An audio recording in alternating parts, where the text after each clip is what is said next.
So, how many really important things do you try and not deal with?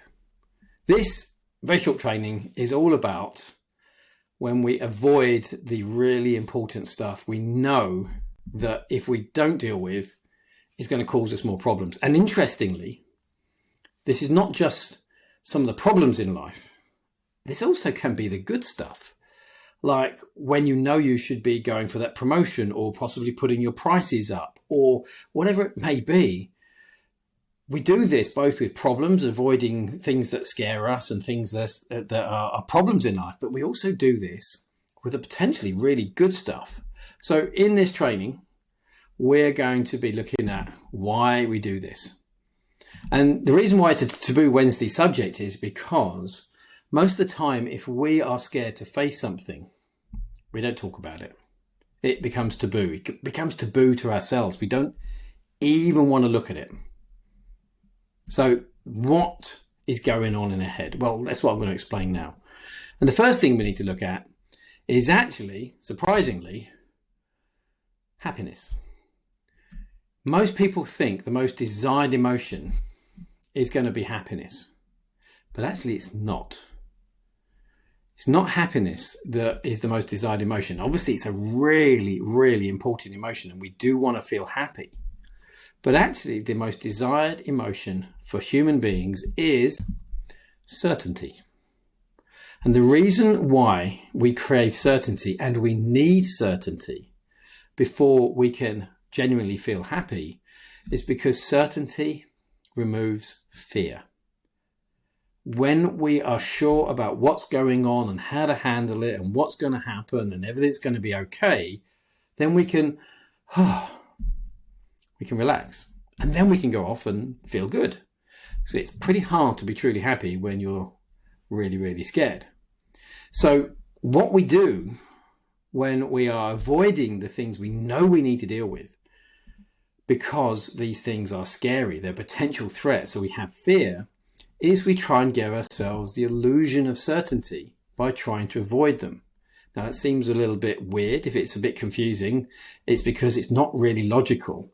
But what we do is we say, well, if I can put it off and not have to make that decision, if I don't have to have that awkward conversation or actually just pluck up courage to put myself forward for that new job or start my business, then I get to calm down the amount of fear I have and I feel like everything's under control and I feel certain about what's going on.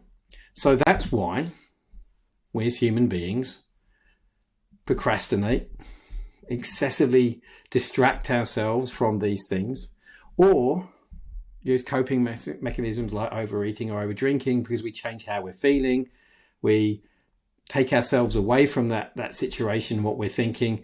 So we just get to feel better at that time. We get to feel that relief that comes from, I'm too busy now, I'm just doing this, or I've got to focus on something, another piece of work that suddenly becomes really important, or you find a job that you don't normally go anywhere near, but all of a sudden you now start working on because at least that one's better than the thing that you're trying to avoid. So we have all sorts of mechanisms of how we avoid these important things. But unfortunately, as we know, when we avoid something, it usually gets worse. And that may be because there's a deadline coming when we have to get it done by, or that if we don't solve it, there are real consequences. Or even if it's something great, like putting yourself forward for a new job, you don't get to have the rewards of achieving that new job or starting that business. So what usually happens is it gets worse and our brain does something which is really annoying. While we're trying to avoid it and procrastinate and distract ourselves, it keeps reminding us that we haven't dealt with it because it sees it as a threat. So what we have is two parts of the brain, one saying, avoid it, avoid it, avoid it, la, la, la, pretend it's not happening. And the other part of the brain saying, no, you need to deal with this. You need to solve this. It's like someone who's desperate to get hold of you. They keep ringing and ringing and ringing and ringing until you finally pick it up. So this is why we wake up at 4 o'clock in the morning, because our brain's going, hey, you haven't dealt with this yet. Or in a meeting, it just pops into your brain, or you're doing something else and it says, you haven't dealt with this yet. So it's just the emotion of fear is like the ringtone of your phone, nudging you harder and harder to say, you haven't dealt with this yet. That's what your brain does when it is trying to get your attention.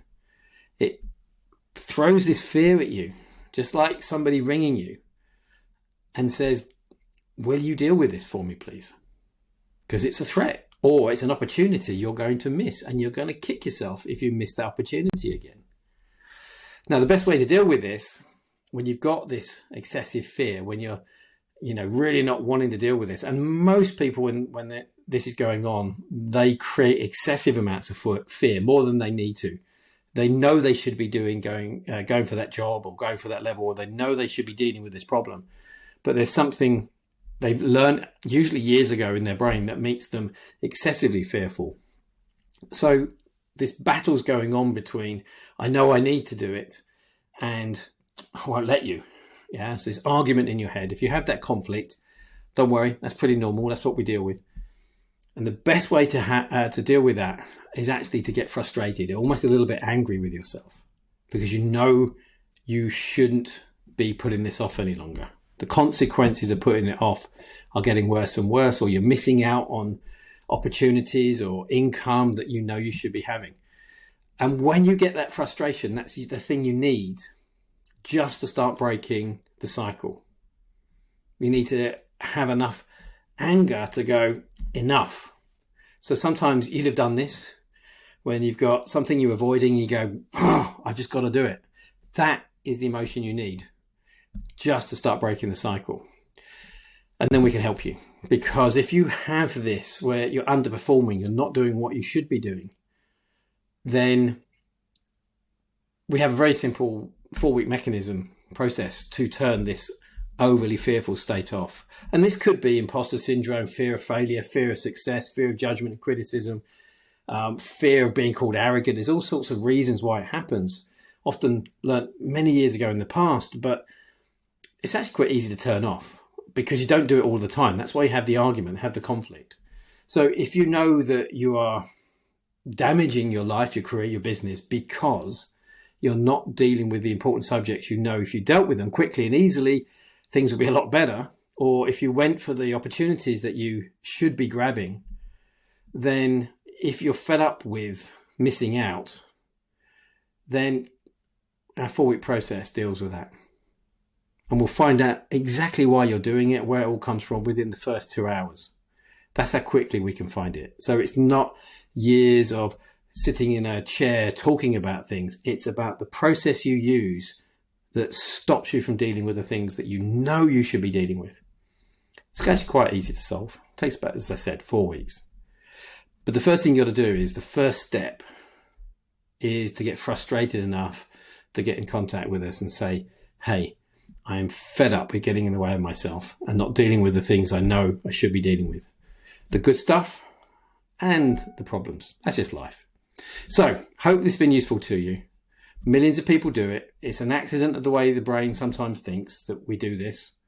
But if you're fed up with living in excessive fear, which stops you from acting, get in touch and I promise you we can get this sorted in a few weeks. Thanks for your time.